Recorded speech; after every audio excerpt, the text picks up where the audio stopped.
thinking about wisdom, and as we do this, God, we just want to see you in it. You're the vision of wisdom that we know it's the one our hearts desires. You've revealed yourself to us as through Jesus as the personification of wisdom. When we think about wisdom, we think about you. Amen. So we're looking at James 3, and I'm going to start from verse 9, which is a little bit, we've already covered this in a previous episode. It's like a TV series or something. But yeah, so I'll read it out, but I wanted to ask you a question. So while we're going through this, I want you to see if you can spot any references to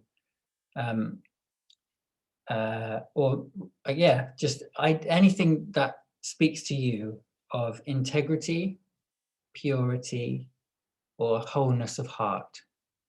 So anything along those lines, anything that makes you think of like single-mindedness, a single approach, purity of heart, single intention. So as we read it, just keep that in your mind.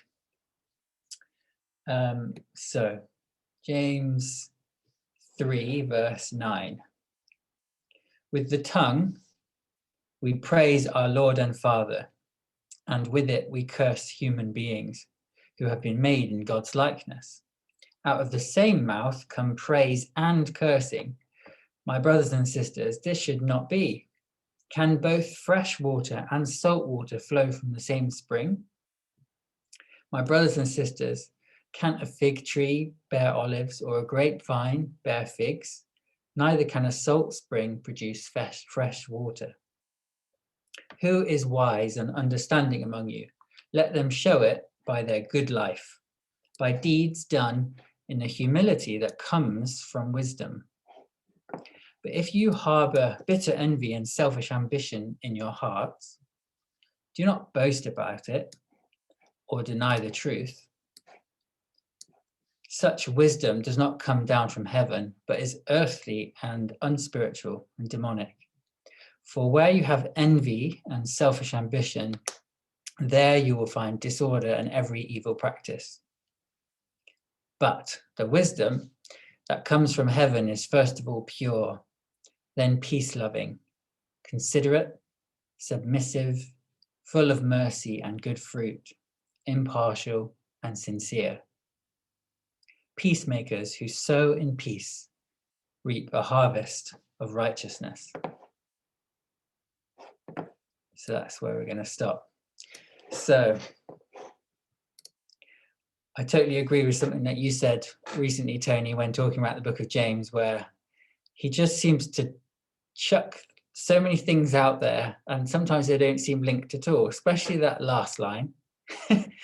Just suddenly it feels like he's changing topic. Oh, and by the way, peacemakers who sow in peace reap a harvest of righteousness. It can sometimes feel like it's quite hard to grasp the thread, but yeah. So I want to ask you, so what kind of references to purity of heart did people notice? Or it was purity of heart or integrity or wholeness. Feel free to unmute yourself. This is not a rhetorical question.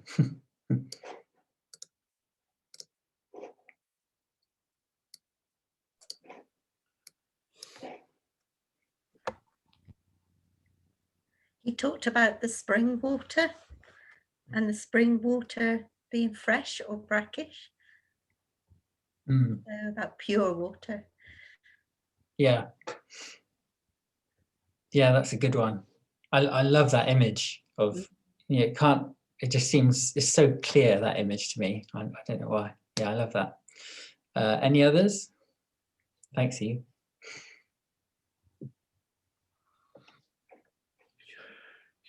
Humility that comes from wisdom. Humility. Yeah, that's a good one. Maybe a bit more subtle, that one. Good one, Tony. It talks about the good life as well. His good life. Yeah, that last word, peacemakers who sow in peace reap a harvest of righteousness. That's kind of talking about the good life, isn't it? It's talking also about how to act. Peacemakers, they are acting rightly. Any others? If it helps, that last verse, I've got a couple of versions of the Bible on the go tonight, but one of them says, good seeds of wisdom's fruit will be planted with peaceful acts by those who cherish making peace. So that's kind of that connection between the wisdom and the peace. Wow, that's great. Yeah, I think there's a lot we can pull out of this, but what I want us to notice is that actually we're talking about wisdom, which is my favorite topic, by the way. I feel absolutely privileged to be able to talk to you about wisdom because I just love it. But for some of you, I'm aware that it might turn you off. You might be thinking, oh, maybe it's sort of esoteric ideas stuff. Maybe wisdom is all about heady knowledge stuff and it's about being clever. But I completely do not believe that. Wisdom is for everyone. And I believe that, and James believes that. And so today I'm going to be trying to just walk you through and make you fall in love with wisdom again. And why you should desire it for yourself. Because it's not obvious why you should desire it. So what I wanted to point out here is that maybe it's quite strange. If we think of wisdom as about cleverness and intellect and having knowledge, then what's all this business of James talking about purity of heart, attitude, integrity, humility? What's that got to do with wisdom, if wisdom's all about sort of knowing really important information? And so what I submit to you is that actually wisdom isn't about knowledge. Wisdom is much more about knowing how to be in the world. It's knowing how to act. And so James is trying to paint a picture, a contrast here between this kind of what he calls earthly wisdom or unspiritual wisdom and heavenly wisdom. And what he's saying is that the wisdom of the world is one that does not deal with the primary motivating forces of selfishness and envy. He's saying that the wisdom of the world is a kind of increase in knowledge and power, but actually it doesn't deal with the person. It doesn't deal with the character, which is not true wisdom.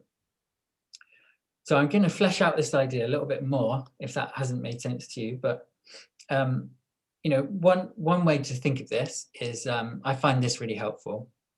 Sometimes people say knowledge is knowing that a tomato is a fruit, but wisdom is knowing not to put it in a fruit salad. Very good. There's a kind of we need both, both is good, but today we're talking about that wisdom aspect. And what we can sometimes confuse those two, but I want to be really just dividing them so we don't start, we put aside this idea that wisdom is about showing off your intelligence. James is really steering us away from that. He's saying, no. You don't find out you're wise, or you don't find out people around you are wise by the way that they show off their knowledge. It's actually seen through aspects of character and right living. C.S. Lewis, hopefully I won't lose you here. I'll try and explain this. He says, education without values, as useful as it is, seems rather to make man a more clever devil. And so he's making this argument that, knowledge on its own doesn't deal with morality. It doesn't actually make you necessarily a good person. And so there's this world of knowledge and intellect which we can sometimes get wrapped up in, let's be honest, in the world. But actually biblical wisdom is quite different to that indeed. And biblical wisdom is actually, it requires purity of heart, integrity, and humility. And this is what James is communicating to us when he's using these images of, can both fresh water and salt water flow from the same spring? He's talking about attitudes of the heart. After all, it doesn't matter how intelligent someone is. If they're no use to anyone, if they can't socialize or order their own affairs properly, we don't really call them wise, do we? We might call them intelligent. If they're full of lofty ideas, think of someone as bright as Stephen Hawking, but who keeps making the same mistakes. That person, we don't call them wise. It says in Proverbs about the dog returning to its own vomit again and again. And it's about this image of, no, wisdom has power to act properly. It doesn't keep making the same mistakes.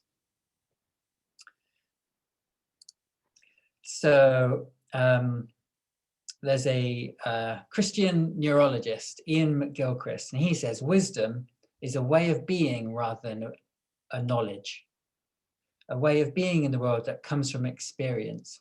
Wisdom is a thing. Sorry, wisdom isn't a thing, it's a process. It's often about undoing things you were certain about before. Lots of intriguing thoughts there, but so yeah, this is partly what James's message to us is that wisdom is a way of being in the world. It's not just about knowledge and having clever ideas. And we don't see it through impressive displays of intelligence and all that sort of thing, but much more in right living. So now I want to take you through my journey of wisdom. It's so dark in here. Maybe I should turn the light on. No, it's fine, it's fine. So I want to take you kind of through my journey of learning to become what I call a honey hunter. And I'll explain that later. But my journey is, when I was on my gap year, as many of you will know, I went to Upcott to do youth work for a year. At the beginning of that year, we knew we were going to be reading through the Bible. And so I gave my dad a call and said, where shall I start? He said, James, it's punchy, it's got loads to think about, but it's also like really direct and really short. And that appealed to me, so I went for it. And lo and behold, one of the first things James says is, if any of you lacks wisdom, you should ask God. And if you and you should expect that it will be given to you in faith. So being the simple person that I am, I started doing it every day. At any moment I had a spare thought, I started to say to God, Lord, give me your wisdom, make me wise like you. And then I'd just say, thank you, great. I thought nothing more of it. That's just how it became an everyday part of the way my mind worked. And I began to see changes in my heart and my life in a big way. But as I was saying, one of the things about wisdom is it's hard to know if you are becoming more wise, because a person who is wise does not go around the world saying, I'm very wise, don't you know? That's almost one of the surest markers that you're not wise. But I did start to notice that people would come to me and they would actually say something to the effect of, Tom, you're a wise guy. What do you think about such and such? And I think they meant it in a good way, by the way, not like you're a wise guy. And so I started to notice this, and I thought, God is doing something. And obviously that was great. It's really exciting to feel that, not only is something internally going on, but it's being noticed, and it's being confirmed for you that God is working. So this started me on a journey to become what I call a honey hunter. John, there's a couple of things I wanted to share on my screen. Do I have the capabilities to do that? Yeah? Okay, I'll give it a go. Where are we? I got some exciting images for you here. Right. Oh, can't do that.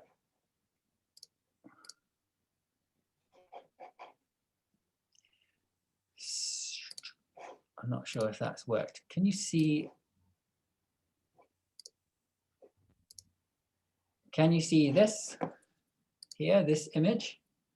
Yes, we're working. Okay, great. Thank you. We can just see the first screen. Oh, now we can see the picture. Okay. My thing's a bit slow, so bear with me. But this, my friends, is a honey hunter. Just going to get my notes. Over time, I started to develop this just passion, this deep desire to learn more and more, and to learn everything I could from God about what it means to be wise. More recently, this image or metaphor has sort of been churning around in my heart, and it's becoming more and more meaningful to me. And I actually didn't realize it's a biblical metaphor until more recently. But so a honey hunter is someone who finds in these very dangerous places this liquid gold, they call it, honey, hidden high up in the rocks. And you hear this phrase in the Bible, honey from the rock. And some people take it to mean, getting something impossible out of a rock, smashing it open or something, and then honey pours out. But you could also understand it as bees who don't have trees around, like out in the wilderness, out in places where you can't go and get food. Let's say you're out in the wilderness and you come across one of these. Imagine you see delicious honey just waiting there for you. You haven't been eating for days. You're out in the wilderness. Is it worth it? That's the question you'll be asking yourself. Is it worth it for me to try and scale this dangerous rock in order to get that sweet honey inside? Is it worth it for me to brave the danger, the potentially mortal danger of the bees themselves? And this sort of image of getting honey from the rock is used in the Old Testament, in several, also in the Psalms. And it's this idea that in the midst of trials and real difficulties, God shows up with his blessings. And Oscar Wilde says this: what seems to us as bitter trials are often blessings in disguise. And there's also something a little bit about this in the story of Samson, where Samson is attacked by a lion and he overcomes the lion and kills it. And then later, in the carcass of that lion that attacked him, he finds a beehive. It's quite a strange story, but he finds this beehive and he says, I'm having that. He scorns the fact that it's kind of gross, that he's just found bees in the carcass of a lion, and he says, I'm having that honey, that sweet honey. And so for me, this is a metaphor for wisdom. This idea of seeking out this liquid gold in the midst of temptations and trials and difficulty, and right out in the wilderness, in the dangerous places. And as this was sort of germinating, this metaphor in my heart, I made some digital collages, because I love to play around with like imagery. So I made a couple of pieces of artwork, and this is called Honey from the Rock, and it's about having these, as you can see down at the bottom, it's like these, the hands of a climber all bloodied and bruised up, willing to climb up those cliff faces to get the honey, willing to go into dangerous places, willing to take honey wherever you find it.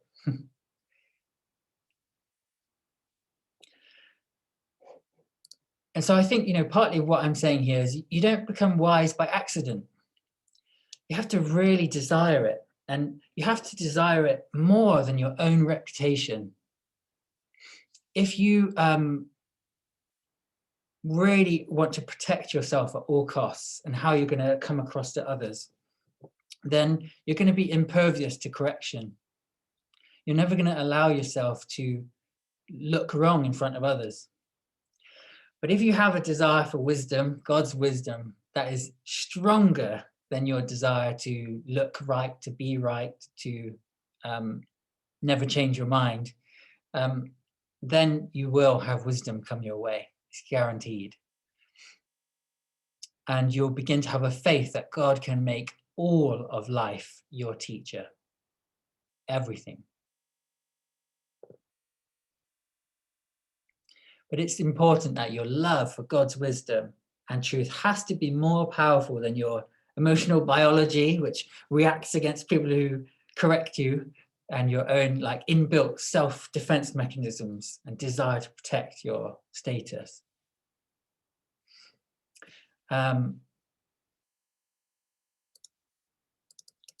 This posture of the heart is why it's so important, because if we have a closed heart, or we are not prepared to ever be wrong or ever be contradicted, then what we've done is we've closed the door to inner transformation. We're never going to change if we are not able to be corrected.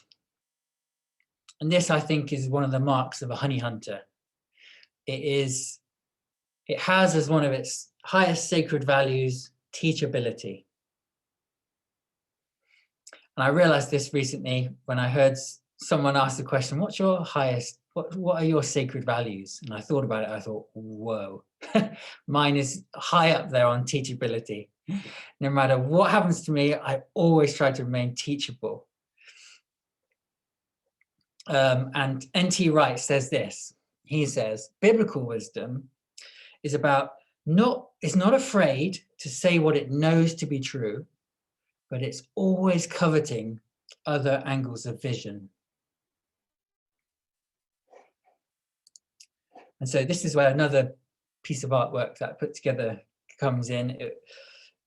I just had this image of this gem, and it's a common phrase, turning the gem, which is used sometimes to refer to the scriptures, how the scriptures are seen as a beautiful, multifaceted gemstone, that each time you turn it, you take a slightly different angle, the light of revelation reflects in a different way.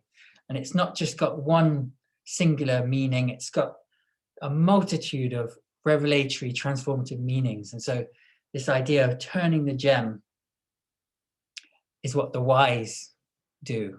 They want to see all those angles of vision, and they just are hungering for that, the beauty of that fresh wisdom sent from heaven. It's so good, isn't it? I'm getting excited now. It's just so good when that light of revelation comes in and you've been through a hard time and you just feel like, thank you, Lord. Thank you that you've teaching me. Thank you that you've brought honey into this bitter situation. So that's honey hunting. The other thing that on my journey of wisdom that really impacted me was I being called Thomas had a bit of a thing about doubting Thomas. So I want to identify with doubting Thomas, don't I? Obviously, because he's got my name. But then, you know, there was part of me that was thinking, oh, it's far too cliche to be, don't be a doubting Thomas. And I've completely had my mind changed about Thomas. Thomas is great. What happened to me was my mind was changed. I realized that Thomas is a skeptic and not a cynic.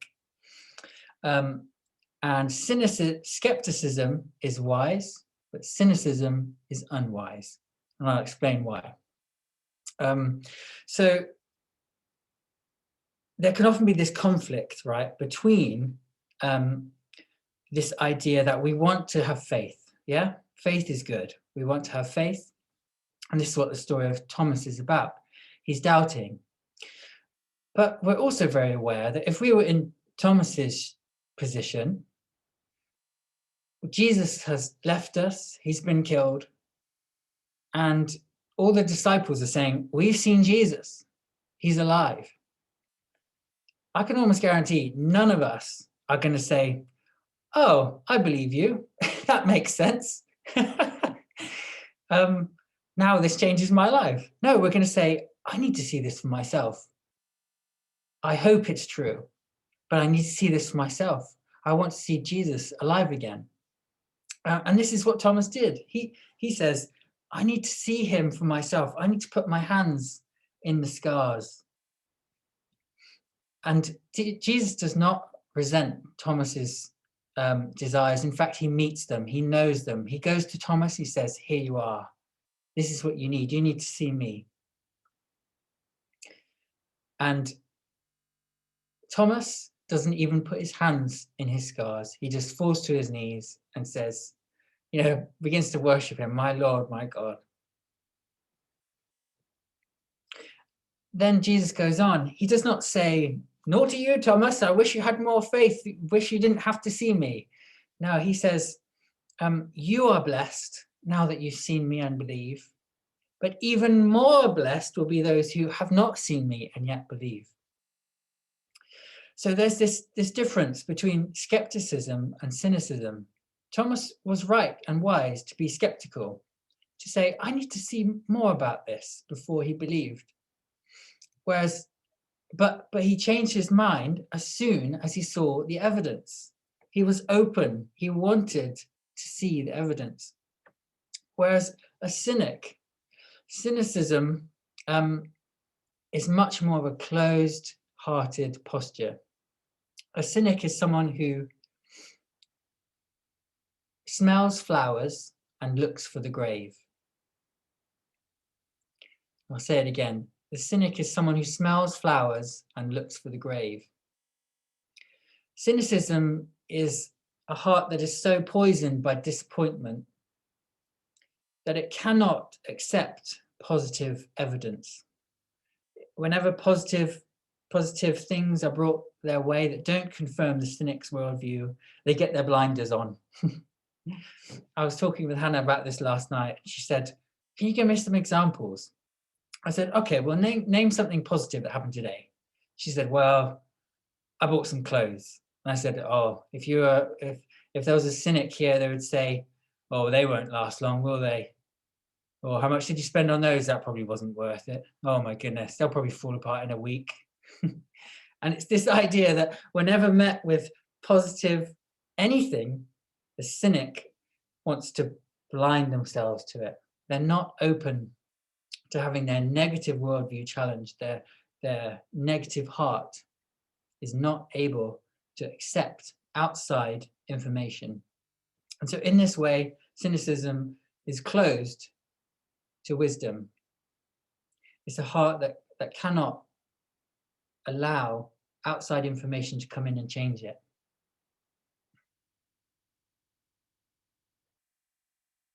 And often we find that cynics, they tend to present themselves as realists, don't they? And they make you feel bad. They make you feel like you're naive and too positive. And that's how they get along. It's like, come on, you're not facing the facts, get real. But really, it's a cynicism that's just impervious to positivity. So cynicism is also closed to wisdom, and this is one of my parts of my journey. And the last part of my journey so far has been, it began to develop in me a passion for teaching, for sharing those things that God had given me. And seeing the life transforming all importance of wisdom, that the fact that wisdom is not just nice ideas in the head, that it's about right living, it's about the posture of the heart and the change of the character. It means for me, I can see that it's vitally important. Yeah, it's really important to life, how we live, to feeling empowered, to being happy. And this is what the Bible teaches us about wisdom. It says, all through the books of wisdom, i.e. Proverbs and Ecclesiastes, is teaching us. I could go on and on with quotes that say things like, seek understanding and you'll live long in the land. Seek wisdom like fine gold and you'll have a heart at peace. You'll be content and happy. If you seek prudent living, then you'll serve before kings. These are just things that I can remember off the top of my head. But there's this idea with wisdom that it's empowering, that there are promises all over the Bible really about wisdom. And knowing this, I've had this deep compassion build in my heart for young people in our generation, because I think what I see in our culture, I see a culture that's increasingly leading young people away from wisdom and towards a sense of cynicism and victimhood. And this just hurts my heart. I want more for them. And so this is part of the sort of driving force behind why I love to teach sometimes, and it's something that's been on my heart lately. This sort of culture of cynicism and victimhood is, I think it's teaching young people not to be resilient in face of trials, but more how to be a victim and how to utilize victimhood for your own sake. And it's about becoming obsessed with who has privilege in the world, all the while ignoring the great privilege of wisdom. This is what I take away from the biblical picture of wisdom, is that wisdom is one of the greatest privileges you can possibly get for yourself. And it's a gift freely given if you ask for it. Imagine that. It's too good to be true. And I just think that both, all this culture that I'm sort of decrying is just such a poor substitute for what is the glorious and satisfying and life-affirming and empowering way of Jesus.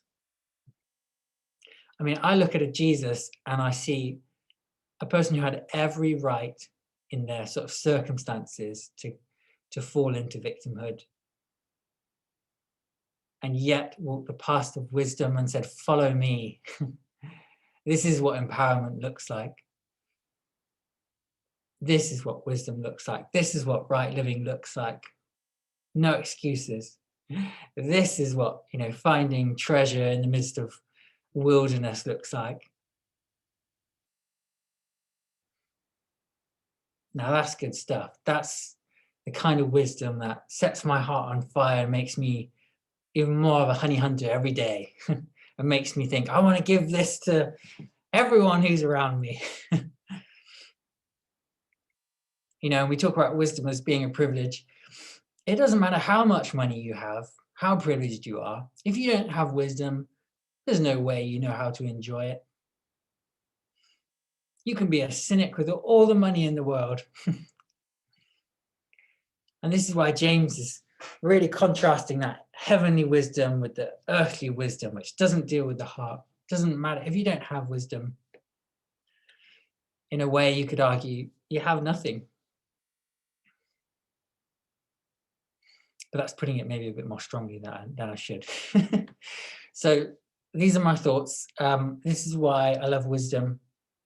I hope you've gotten even just a touch of excitement about it from me, and that you can see how it can be relevant to you. It's not about just, knowledge in the head.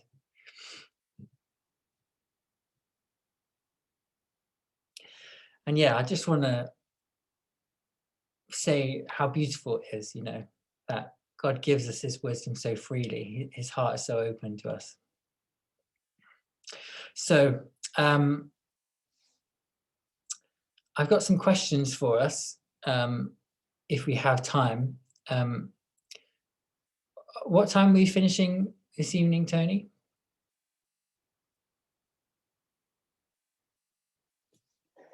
Yeah, you're okay, Tom.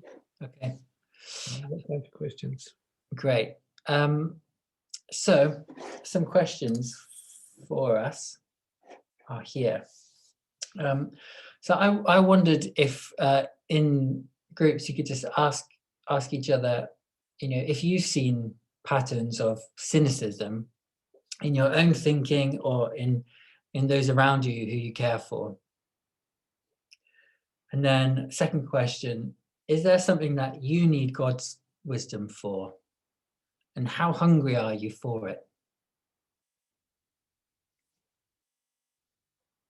I hope that those questions are not overbearing in any way or coming with presumptions. That I just want you to feel like you can talk about them and think them through, and hopefully they'll spark some thoughts and discussions.